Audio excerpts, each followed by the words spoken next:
मास है m1 and ये है m2, ये दोनों अट्रैक्ट करेंगे आपस में और कोई फ्रिक्शन वगैरह और कोई भी फोर्स नहीं है, तो नहीं है तो ठीक है, ये जो है फोर्स अट्रैक्ट कर रहे हैं, दोनों मूव करना स्टार्ट करेंगे। अगर तुमसे इतना ही पूछा जाए find the point where these two particle will collide, किस पॉइंट पे दोनों कोलाइड करेंगे, तो क्या ये बता सकते हो? क्या इस सिस्टम का सेंटर ऑफ मास रेस्ट में रहेगा?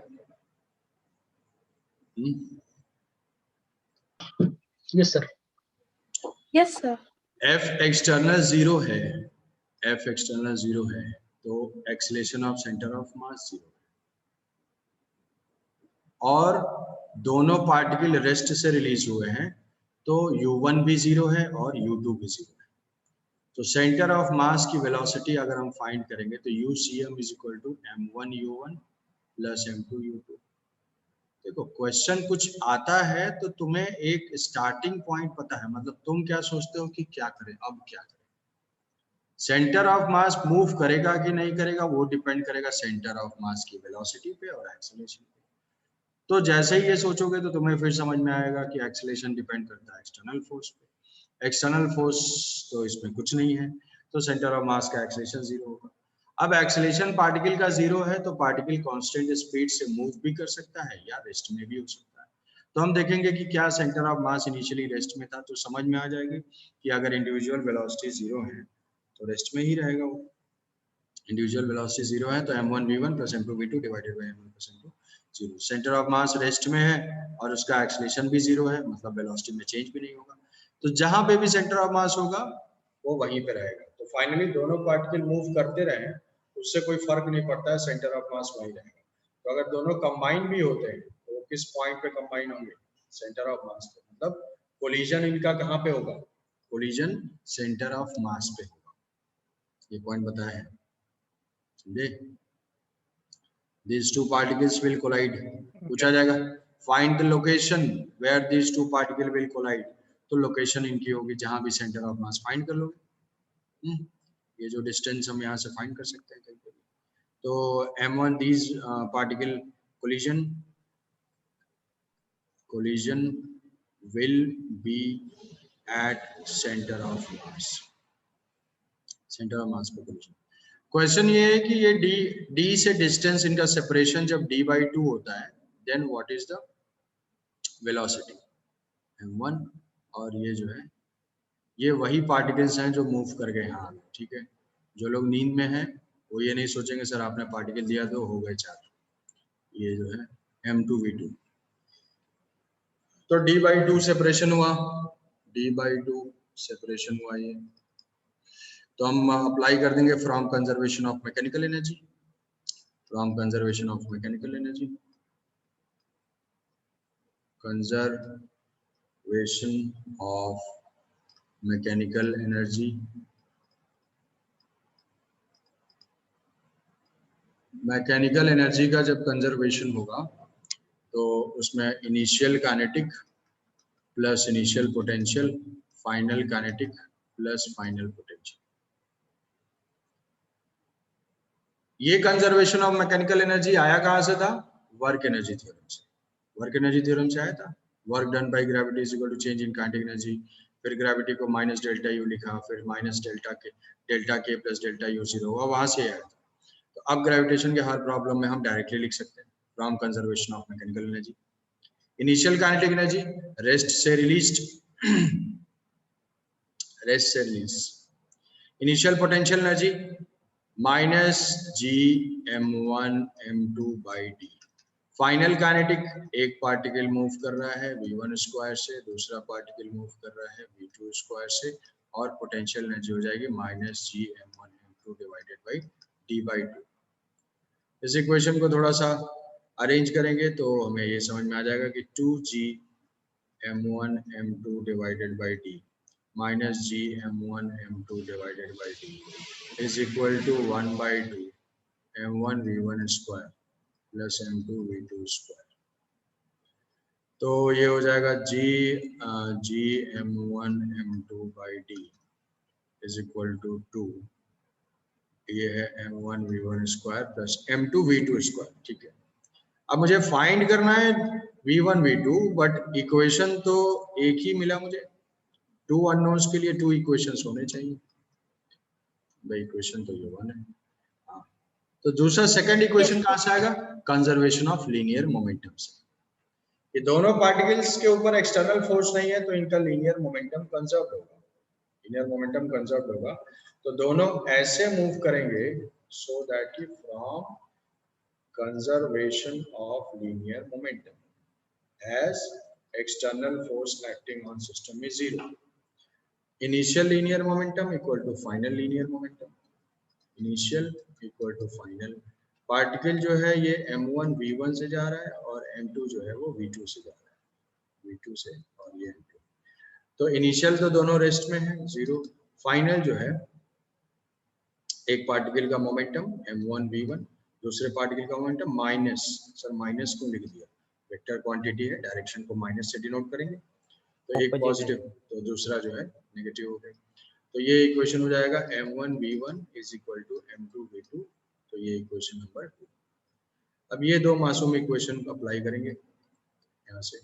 v2 को हम यहाँ पे पुट कर देंगे, v2 को यहाँ पुट कर देंगे तो v1 की वैल्यू आ जाएगी। तो देखना, तो ये जो है g m1 m2 divided by d is equal to m1 v1 square plus m2 v2 square की जगह पुट कर दिया ये v1 m1 v1 divided by m2। तो अब जो है बहुत कॉम्प्लेक्स मैथमेटिक्स सॉल्व करना पड़ेगा। 2 m1 m2 देखो, तो ये हो जाएगा m2 स्क्वायर से, कॉम्प्लेक्स कैलकुलेशन से यहाँ से m2 कैंसिल आउट हो जाएगा। तो ये m1 square v1 square divided by m2। और फिर यहाँ से देखो ये m1 भी कैंसिल होगा, ये m1 कैंसिल आउट होगा, तो ये हो जाएगा 2g m2 divided by d is equal to यहाँ से 1 plus m1 by m2 v1 square, 1 plus m1 by m2। तो v1 की वैल्यू आ जाएगी v1 इज इक्वल टू इसी इक्वेशन से, ठीक है, m2 मल्टीप्लाई होगा, ये आ जाएगा 2g m2 square divided by d m1 plus m2।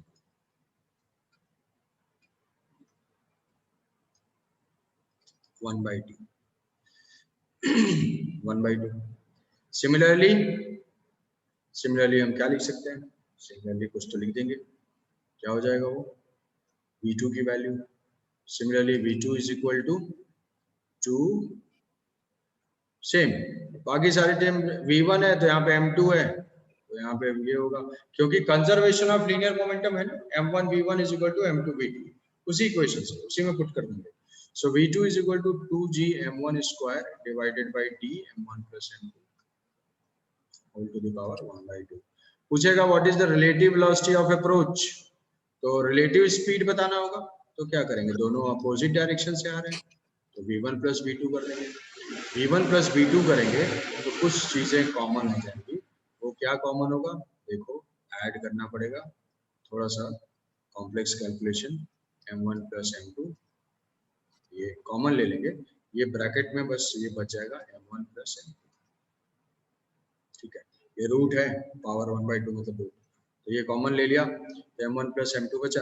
अब ये जो है रूट से कैंसिल आउट हो जाएगा, तो हमारा आंसर आ जाएगा कैसे दिया था, मतलब v वो वाला v अगर दिया हुआ है कि find the relative speed of the masses, relative speed of approach और रिलेटिव स्पीड, तो उसमें क्या है, दोनों अपोजिट डायरेक्शन में है, तो रिलेटिव स्पीड तो ऐड हो जाएंगे, relative speed v1 plus v2, तो v1 प्लस v2 ये ऐड हो गया, ये आंसर हो जाएगा 2g m1 plus m2 divided by d। समझे?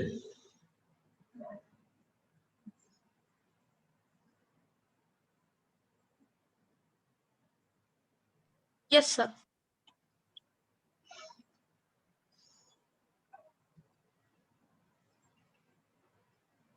ठीक है, डन। तो ये रिलेटिव स्पीड हो गई या इंडिविजुअल स्पीड हो गई? ऐसे फाइंड कर लेंगे तो इसमें जो हैवी मास होगा वो स्लो स्पीड से, क्योंकि मोमेंटम कंजर्व रखने के लिए m1 × v1 = m2 v2, जिसका मास ज्यादा होगा उसकी वेलोसिटी कम होगी, जिसकी वेलोसिटी ज्यादा है उसका मास कम होगा। ऐसे दोनों मूव करेंगे, मूव करते करते जो है कोलाइड कर लेंगे, कोलाइड करेंगे सेंटर ऑफ मास पे, मोमेंटम कंजर्व होगा। तो बहुत सारे छोटे छोटे पॉइंट्स इसमें पूछे जा सकते हैं और उसका आंसर दे दोगे। अब नेक्स्ट है escape velocity। escape velocity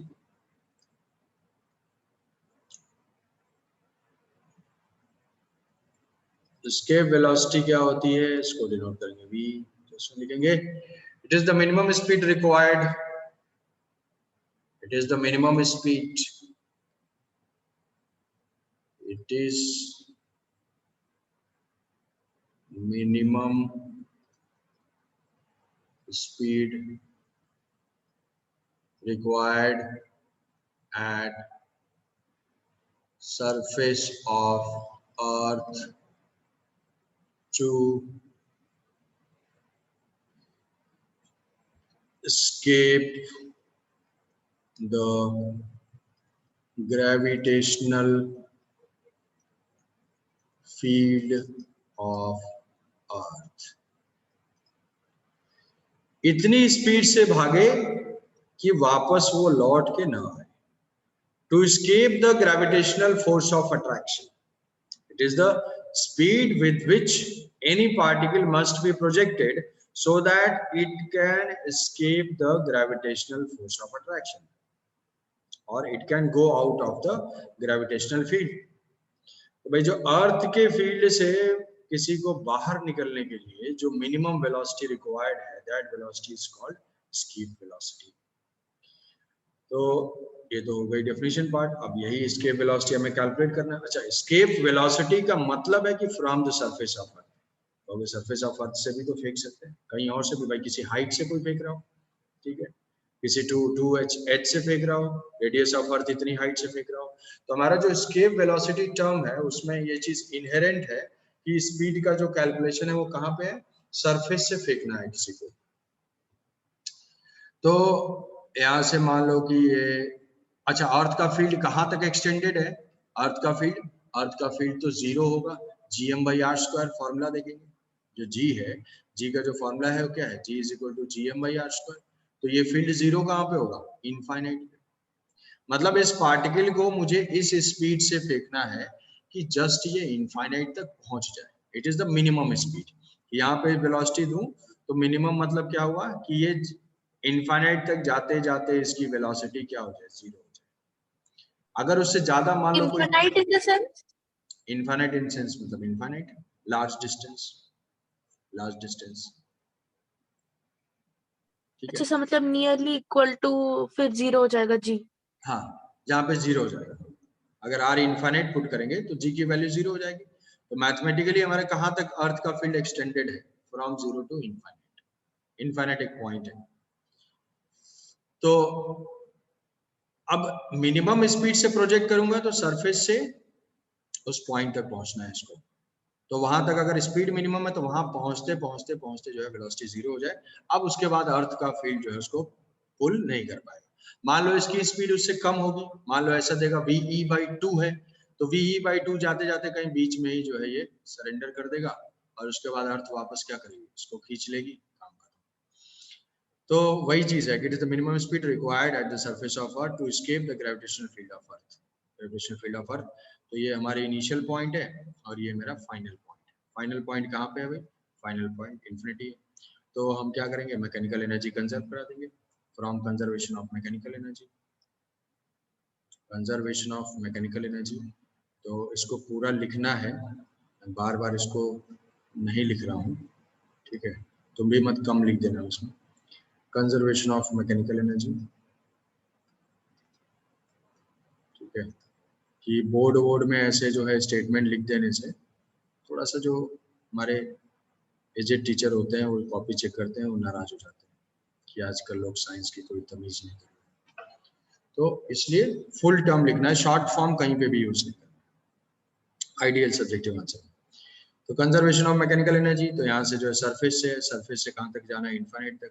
so what is initial kinetic energy, initial potential energy, final kinetic energy, final potential energy. What is initial kinetic energy, escape velocity है हाफ पार्टिकल का मास ve का square. अच्छा, अर्थ का मास और radius तो है ही m और r, me और re भी यूज कर सकते हैं, me re ले लेते हैं। What is initial potential energy, initial potential energy g me, g capital me into small m, g m1 m2 by r, surface upon R. तो ये हो जाएगा minus. Final kinetic energy just पहुंचाना है मुझे, इनफाइनाइट तक चला गया, final kinetic energy 0। Final potential energy 0, final potential 0। Zero. तो यहाँ से जो है इस इक्वेशन में हमें VE की वैल्यू आ जाएगी m into VE whole square by 2 is equal to G capital ME m by RE। m cancel out हो जाएगा, तो VE स्केप की वैल्यू हो जाएगी 2G ME by RE under root 2gm upon RE। तो इसमें RE से multiply कर देंगे, अगर RE से मल्टीप्लाई डिवाइड कर देंगे तो सेम ही इक्वेशन रिड्यूस हो जाएगा ऐसे, RE एंड RE। तो ये हो जाएगा GM बाई आर स्क्वायर, क्या हो जाएगा ये term, GM by R square is the small g, ये टर्म हो जाएगा स्मॉल g, तो ये हो जाएगा √2g RE। तो जो स्केप वेलोसिटी होगी, escape velocity is equal to square root of 2gr, इसमें g की वैल्यू पुट कर देंगे 9.86400 किलोमीटर। ये सारा पुट करने के बाद जो इसकी वैल्यू कितनी आती है भाई, kV/h 11.2 किलोमीटर पर सेकंड। 11.2 मीटर पर सेकंड नहीं है, किलोमीटर। मतलब यस सर, यस। यहाँ से पूरी जो है वो 7 सेकंड में पहुंच जाएगा, भुवनेश्वर से पूरी 7 सेकंड में। इतना तेज अगर फेंकेंगे तो धरती पे वापस लौट के कोई नहीं आएगा, ठीक है। सर मतलब स्टार्टिंग से इतना वेलोसिटी चाहिए ना, लास्ट में एंड में स्टार्टिंग से। हाँ और क्या, अजीब सवाल करता है यार, तुम्हें ही फेंकना पड़ेगा इससे लग रहा है। सर लेकिन दिक्कत क्या हो रही है, इतना कौन देगा? नो सर, लेकिन दिखता तो बहुत स्लो है इसीलिए। अच्छा दिखता, अच्छा वो जो लॉन्च होता है जब तब। हाँ लॉन्च होता है तो स्केप वेलोसिटी थोड़ी लॉन्च करते हैं उसको, तो सैटेलाइट वेटेलाइट कुछ भी है तो उसको तो हमें ऑर्बिट में रखना है ना, उसको थोड़ी स्केप से कर देंगे तो चला जाएगा, फिर सब पैसा बर्बाद। तुम वैज्ञानिक बन जाओगे तो स्केप से मत कर देना। तो ये 11.2 किलोमीटर पर सेकेंड। अब इसमें देखो काम की चीज ये है कि ये तो सरफेस पे वैल्यू है, पहली चीज है कि इतनी स्पीड रिक्वायर्ड है सरफेस से। अगर किसी हाइट वाइट से होगा तो अभी उसको कैलकुलेट करेंगे, हमारा यही बेसिक इक्वेशन है, ऐसे ही फाइंड करेंगे। दूसरी चीज है कि अगर मान लो कोई ऐसा पूछता है कि मैं 30 डिग्री पे अगर प्रोजेक्ट करूं तो कितनी स्पीड रिक्वायर्ड है। सर अगर हम लोग एस्केप वेलोसिटी से ज्यादा देते हैं तो क्या होता है? ज्यादा देंगे तो क्या होगा, इनफाइनाइट पे वो तो चला ही जाएगा, इनफाइनाइट पे स्पीड 0 नहीं होगी। अभी कैलकुलेट करेंगे कि सरफेस पे मैंने 2e दे दिया, 2ve दे दिया, इनफाइनाइट तक तो जाते मतलब जाते स्पेस में जाने के बाद भी वो एक वेलोसिटी से मूव करता ही रहेगा। हाँ स्पेस में जाने के बाद वेलोसिटी से मूव करता है, बिल्कुल। तो अब मान लो ऐसा पूछा जाए कि भाई अगर 30 डिग्री से हम प्रोजेक्ट करें तो इसके potential energy minus GME by R लिखे, वहाँ पे तो सरफेस से सर प्रोजेक्ट कर रहे हैं, तो सर MGH क्यों नहीं लिख सकते? अबे यार देखो, इतनी समझाने के बाद अभी भी MGH से ही चिपका हुआ है, यही सब है क्रीम ऑफ द नेशन। अबे MGH नहीं यूज करना है ना, H कहाँ है इसमें? Yes sir. H कहाँ है इसमें, क्यों MGH लिखना है? मतलब 10 बार से मैं मना कर रहा हूँ कि MGH नहीं लिखना है, ये कह रहा है MGH क्यों नहीं लिख सकते। बस ऐसे ही लोगों का डर जो है सताता रहता है मुझे दिन रात। नहीं लिखना है भाई, MGH u² by 2g नहीं लिखना है, ये लिखना है। जब कहूंगा Yes, mgh लिखो तो कहेगा ये क्यों नहीं लिख सकते हैं सर। ठीक है, क्या ये एंगल के ऊपर डिपेंडेंट है? अगर कोई पूछता है कि 30 डिग्री से मैं प्रोजेक्ट करता हूँ तो उसमें कहीं पे भी यहाँ पे किसी इक्वेशन में एंगल इन्वॉल्व है, यहाँ पे तो मैं काइनेटिक एनर्जी लिख रहा हूँ, पोटेंशियल एनर्जी लिख रहा हूँ। नो तो सर, कहीं पे नो भी sir. It is VE is independent of angle of projection. VE जो है, VE does not depend on angle of projection. Point number 1. Point number 2, अगर कोई ऐसा बोलता है 1 kg और 5 kg दोनों मासेस को मुझे बाहर फेंकना है, एस्केप कराना है, तो किसकी स्पीड ज्यादा होगी? किस मास के लिए स्पीड ज्यादा रिक्वायर्ड है? तो क्या यहाँ पे हमारा फॉर्मूला कहीं भी मास ऑफ ऑब्जेक्ट के ऊपर डिपेंडेंट है? ये किसके ऊपर नो डिपेंडेंट है? सर। no sir. जिस प्लैनेट से हमें फाइंड करना है, जिस प्लैनेट मतलब अर्थ से अगर हम देख रहे हैं तो ये √2g आ रहा है। अब अगर कोई दूसरा प्लैनेट है, वहां से स्केप हमें कैलकुलेट करना है, तो उसकी रेडियस होगी, उसका एक्सेलरेशन ड्यू टू ग्रेविटी होगा, उसका आएगा। जिस मास को हम प्रोजेक्ट कर रहे हैं उसके ऊपर डिपेंड नहीं करता है। तो VE does not depend on mass of projectile. VE does not depend on mass of object. जिस ऑब्जेक्ट को फेंकना है, ठीक है, किसी को भी फेंके सबके लिए सेम स्पीड चाहिए। ऐसा नहीं कि हैवी मास के लिए ज्यादा चाहिए, लाइट के लिए कम चाहिए। VE जो है ऐसा है। अब इसमें पहले तो हो गए ऐसे बेकार टाइप के क्वेश्चन। बेकार टाइप के क्वेश्चन क्या हो गए कि ऐसा बताओ एक प्लैनेट है, ऐसा एक प्लैनेट है, उसका मास अर्थ के मास के हाफ है और उसकी रेडियस अर्थ के रेडियस के 1/4 है। Then what is the escape velocity at the surface of earth? तो उसके लिए तुम्हें इक्वेशन लिख देना है, बस मासूम इक्वेशन। ये कौन सा? √2gm/r, √2gm radius. अब इसके लिए मैं अगर स्केप फाइंड करता हूँ तो ये हो जाएगा 2gm, m की जगह पुट कर दोगे me/2 और r की जगह पुट कर दोगे re/4, re/4, ये हो जाएगा 2। तो इधर हो जाएगा हमारा क्या? √2 टाइम्स ऑफ √2gme/re। ये टर्म क्या होगा? ये इसी की वैल्यू तो है 11.2। तो हमारा जो इस प्लैनेट के लिए इसकी वेलोसिटी हो जाएगी that is √2 times of 11.2 kilometre पर सेकेंड। फिर ये वाला वैल्यू याद रख लेना होगा। अरे नहीं याद क्यों करना यार, वो तो कुछ भी हो जाएगा, मास 1/3 हो जाएगा, 1/4 हो जाएगा, थोड़ी कुछ फिक्स है। मैं बता रहा हूँ कि एक direct formula based question, problem की एक फिर वैरायटी। वो 11 हाँ 11.2 याद रखना है। यस, सरफेस पे जो है √gme/re की जो वैल्यू है वो 11.2 होती है। हमारे न्यूमेरिकल कन्वर्जन में हेल्पफुल होगा, ठीक है। अब थोड़ी वहां जी पुट करोगे, मास ऑफ अर्थ ढूंढोगे मिलेगा नहीं, रेडियस ऑफ अर्थ कुछ करोगे तो नहीं, ये एक फिक्स याद रखना।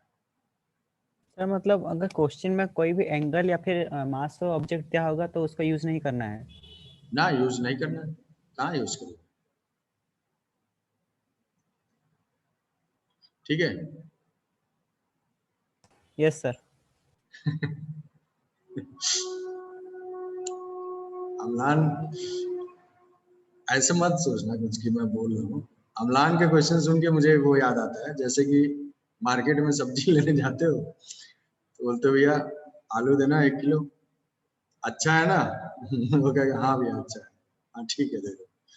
वही कह रहा है कि नहीं दे, कहाँ यूज करोगे, नहीं यूज होगा, ठीक है, समझे? एंगल और मास से इंडिपेंडेंट। चलो यस सर। नेक्स्ट क्वेश्चन करते हैं, थोड़ा काम का क्वेश्चन। हम क्या करेंगे कि re/2 above and re/2 below, इसके वेलोसिटी फाइंड करेंगे। ये जो है सेकंड टाइप ऑफ प्रॉब्लम कि find the escape velocity eight from the height re/2। कि पार्टिकल जो है वो प्रोजेक्टेड है, ये अर्थ है, अर्थ का मास है me एंड रेडियस है re, और इसके सरफेस से re/2 पे RE/2, radius of earth by 2, कुछ भी हो सकता है, RE/4 हो सकता है।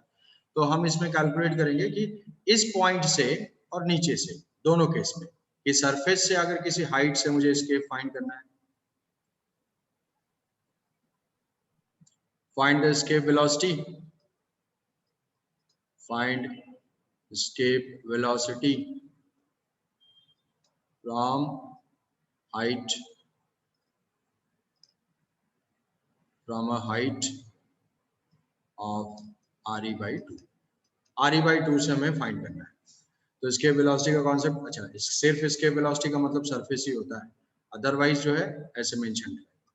तो यहाँ से जो है वो एक कहाँ तक पहुंचाना है, इनफाइनाइट तक पहुंचाना है, इनफाइनाइट तक पहुंचाना है। इनफाइनाइट तक आते आते स्पीड क्या हो जाए, 0 हो जाए, क्योंकि escape velocity का मतलब ये मिनिमम वेलोसिटी। तो ये हो गई मेरी इनिशियल एंड ये हो गई फाइनल। ठीक है, क्या बताओ भाई, बताओ, मैं इक्वेशन लिखता हूँ। तो from conservation of mechanical energy, initial kinetic, initial potential, final kinetic, final potential है, फाइनल पोटेंशियल है। तो what is initial kinetic energy, तो लिख लिया, half mv²। What is initial potential energy, तो भाई G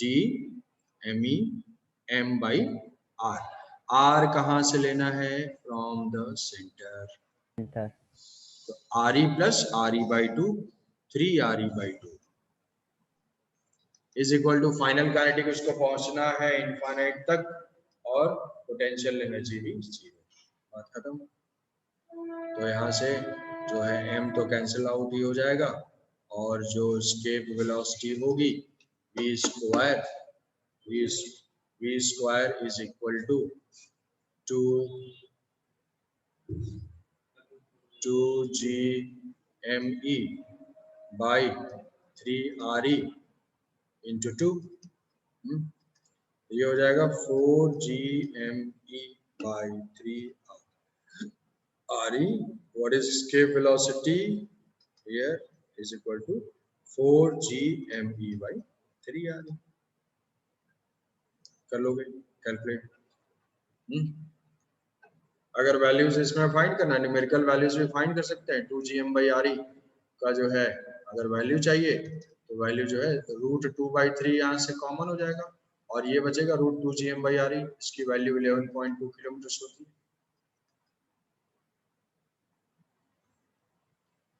समझे, गलत नहीं करोगे ना? क्यों अमलान? No sir. चल भाई, फुल ही ब्लॉक तो गलत कर दे रहे हो तुम। ठीक है, √2/3। वो कैलकुलेशन मिस्टेक हो गया था। हाँ, बहुत कॉम्प्लेक्स कैलकुलेशन है। ठीक है, अब डेप्थ पे फाइंड करते हैं। डेप्थ RE/2 से, मतलब जैसे एक सरफेस में कोई एक टनल है और RE/2 का टनल है, कि फाइंड द एस्केप वेलोसिटी। अच्छा, क्वेश्चन रहता ही क्यों है? ऐसा क्यों रहता है ना, बेकार पढ़ना ही सर, क्यों। अर्थ के सेंटर से एक टनल खुदाया गया है, तो उसको कुछ निकालो।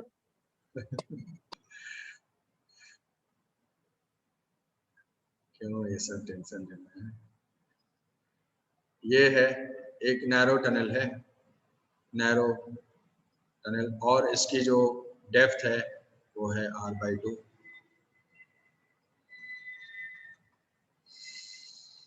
तो यहाँ से अगर पार्टिकल प्रोजेक्टेड है V से, ठीक है, ऐसे नहीं सोचना यहाँ से निकल के ऐसे गिर जाएगा, ये सब नहीं है। वहां से V स्पीड से प्रोजेक्टेड है, ये जो डिस्टेंस है ये है RE/2, और ये है सेंटर।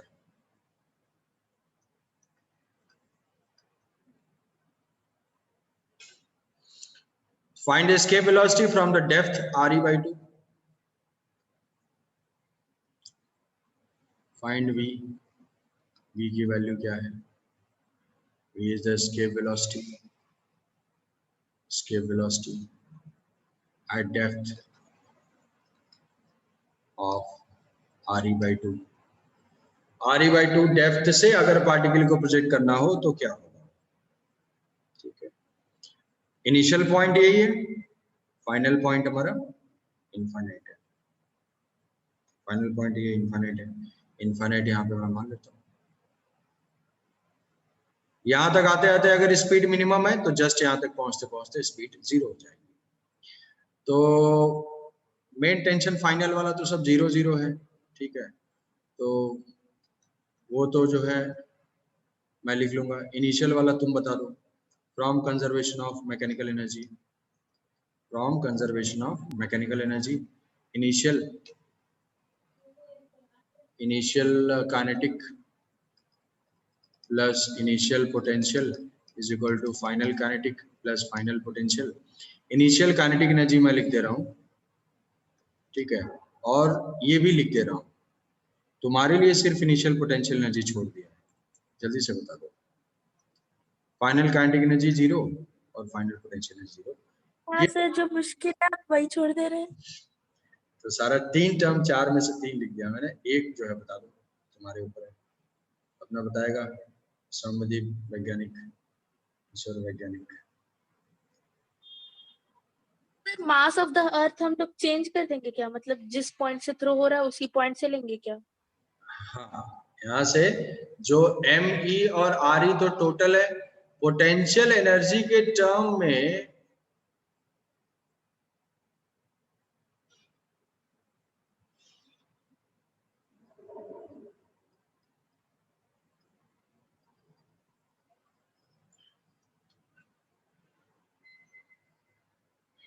पोटेंशियल एनर्जी के टर्म में जो मास इन्वॉल्व होगा, बाहर वाले का तो कोई रोल ही नहीं होगा, बाहर वाले का तो कोई भी रोल नहीं होगा। Yes sir. ठीक है, तो उस पॉइंट की पोटेंशियल एनर्जी बतानी है। तो जितना उसका मास होगा, उस पोर्शन का जितना मास होगा, उसका जो है उसको यहाँ पे लिखना है। तो इसका मास अगर हम m1 मान लेते हैं,